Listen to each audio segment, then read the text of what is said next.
This is Hannibal here from thehannibaltv.com.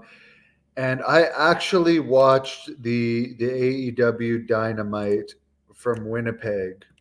Someone posted it on YouTube. It's been taken down, but I watched it first thing this morning and I'll do a review of it. First thing I want to say is this is the first Dynamite I've seen since the debut episode.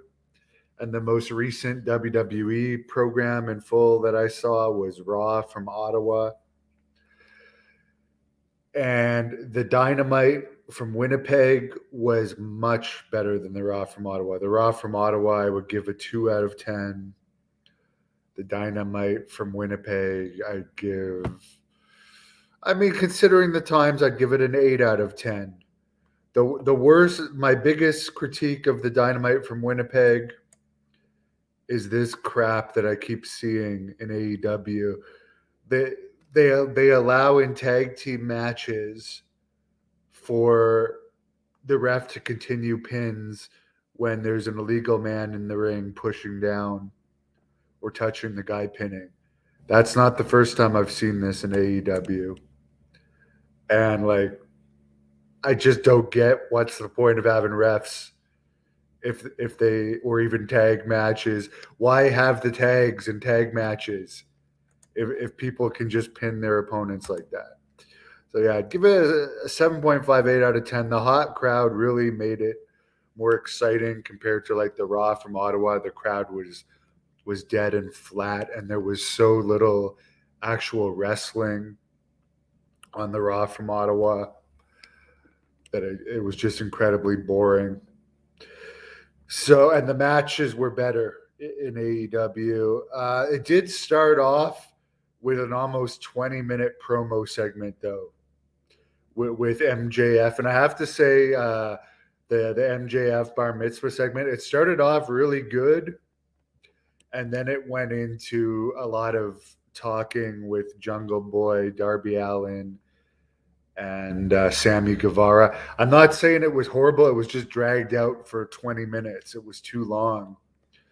And the other thing about it was they put down Dark, Elevation, and Rampage in it because they had Jungle Boy say to MJF, "You're not even on Dark, Elevation, or Rampage. You never appeared on any of those shows. You're only on Dynamite." As if, okay, so Dynamite's the big show and the other shows are crap. So they're putting down their own shows. And Darby Allin brought up that there's so many people in AEW online complaining about the company. So I don't know if drawing attention to that is good. So I'll go through what I saw of it, and I'll keep it brief. So it started with that 20-minute promo, and as I said, it wasn't bad at all. As far as MJF's entrance and the bar mitzvah stuff, it was actually pretty funny, but it just went on too long with each of these other three people talking, and it ended up with, of course, MJF getting thrown into the cake. I just felt it ended flat. The him getting thrown in the cake looked a little set up, but the actual start of bar mitzvah, it was actually pretty funny with putting him on the chair and he was making out with one of the girls. He was escorted down with like 4 girls, like Ric Flair. They all kissed him on the cheek and he made out with the last one. I thought that part was good. It just didn't have the best finish. Then there was the trios match, which again, this was Adam Page and Evil Uno and Stu Grayson, who I guess Stu Grayson had been out of the company for a while and is back, against John Moxley, Claudio Castagnoli, or however you pronounce the last name, and Wheeler Utah. Which, as I said, the refereeing kind of took me out of this match, but other than the crappy refereeing, the match wasn't bad. TBS Championship match, Jade Cargill did a very quick squash job to Nicole Matthews. Squash match, it was what it was. Nicole Matthews, I've never heard of her, but apparently Apparently, she's popular in Canada, but I've never heard of her. There was a segment of QTV, which I guess was a backstage segment with QT Marshall. Better to do it backstage where they can do cuts and make it better. It did turn out better. It wasn't an in-ring promo thing, and it did turn out better than I expected having a backstage. So I'm completely neutral commenting on that.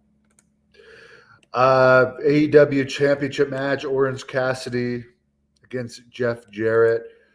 This was better than I expected. I didn't mind this match. Jeff Jarrett's in as good a shape as ever. So there you go. It's nice to see Jeff Jarrett in action. I'm not the biggest Jeff Jarrett fan, but there's a recognizable face. And as I said, that match was better than any of the matches I saw from the Raw in Ottawa. And apparently, Saraya, Ruby Soho, and Tony Storm did a little promo. That was all right. The main event was the House of Black, Brody King, who I've interviewed, Buddy Matthews, and Malachi Black versus the Elite, Kenny Omega and the Young Bucks versus the Jericho Appreciation Society, Chris Jericho, Daniel Garcia, and Sammy Guevara. The crowd was so crazy in this match. It was a great match from a crowd standpoint, which the House of Black retained the titles in that match, which I guess you couldn't have either Jericho or Omega go over because they're both local, but the crowd was going nuts whenever Jericho and Omega were in the ring. So there you go. Yes, it does look silly with refs doing pins like that. It's stupid, and it takes me completely out of the match. It's just dumb, and the wrestlers doing it is fucking stupid. I'm sorry. Takes me out of the match. I'm calling this as neutrally as I can. As I am saying, this is the first Dynamite I've seen. And it's because I am by far the number one YouTube channel for wrestling based in Canada. So I should be reviewing stuff like this. And as I said, the props to the Winnipeg crowd. You guys were a great crowd.